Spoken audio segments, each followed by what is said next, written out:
Khandesh speed news, आवाज आम जनतेचा, आवाज आपल्या हक्काचा। तापी काठावरील लाखो टन गौण खनिज उत्खनन, प्रशासन झोपेत की संगनमत, सामाजिक कार्यकर्त्यांची चौकशीची मागणी। नंदुरबार जिल्ह्यातील शहादा व नंदुरबार तालुक्यात तापी नदीकाठच्या गावांमध्ये मोठ्या प्रमाणावर गौण खनिजाचे बेकायदेशीर उत्खनन सुरू असल्याचे आरोप समोर आले आहेत। दोंदवाडे, सजदे, कवठळ, फेस, आराळे, ओसरली व बोराळे परिसरात बोटींच्या सहाय्याने लाखो टन खनिज काढले जात असल्याचा दावा करण्यात आला आहे। या संदर्भात सामाजिक कार्यकर्ते नंदकुमार तवर व हेमंत सूर्यवंशी यांनी जिल्हाधिकाऱ्यांकडे पुराव्यासह तक्रार सादर केली आहे। अधिकृत ठेका 30 एप्रिलपासून अपेक्षित असताना त्या आधीच उत्खनन झाल्याने प्रशासनाच्या भूमिकेवर प्रश्नचिन्ह उपस्थित झाले आहे। तक्रारीनुसार उत्खनन प्रक्रियेत पर्यावरणीय नियम, हरित लवाद व न्यायालयीन मार्गदर्शक तत्वांचे पालन न झाल्याचा आरोप आहे। महसूल व संबंधित यंत्रणांकडून दुर्लक्ष किंवा संगनमत झाले का याची चौकशी करण्याची मागणी करण्यात आली आहे।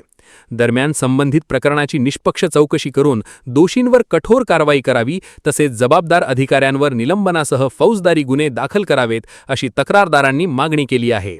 या प्रकरणावर जिल्हा प्रशासनाची अधिकृत भूमिका अद्याप स्पष्ट झालेली नसून पुढील कारवाईकडे सर्वांचे लक्ष लागले आहे।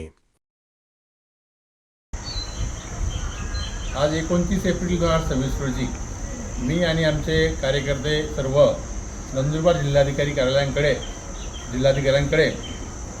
नंदुरबार जिल्ह्यामध्ये शहादा तालुक्यातील दोंदवाडे, सजदे, कवठळ, फेस व नंदुरबार तालुक्यातील आराळे, ओसरली, अमरथे, बोराडे या गावांमध्ये जो काही लिलावधारकांना वाळूचा ठेका देण्यात आलेला आहे, त्या ठिकाणी नदीपात्रामध्ये बोट लावण्यात आलेली आहे। त्या बोटामार्फत सक्शन पाईप टाकण्यात आलेले। सक्शन पाईपमार्फत जे काही JCB पोकल्यांनी आणि लाखो टन वाळू त्या ट्रक मार्फत वाहिली जाते, त्यांचा अद्याप ताबा दिलेला नाही। ताबा दिलेला नसताना उत्खनन सुरू आहे आणि त्यामुळे या पाण्यातील जैवविविधता नष्ट होणार आहे, पर्यावरणाचा घात होणार आहे, या भूजल साठा नेमका खाली फुटणार आहे, शेतकऱ्यांचं नुकसान होणार आहे।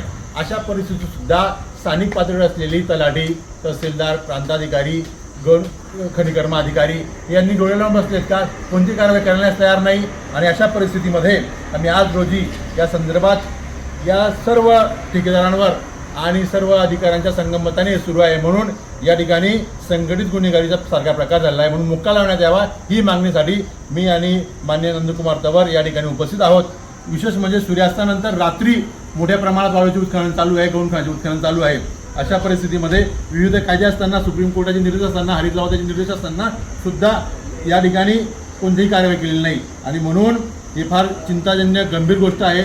जर का या आमच्या तक्रारीवर तात्काळ दखल घेऊन कारवाई केली नाही तर आम्ही या ठिकाणी तात्काळ उपोषणाला बसणार आहेत। एवढं सांगतो। जय हिंद, जय महाराष्ट्र।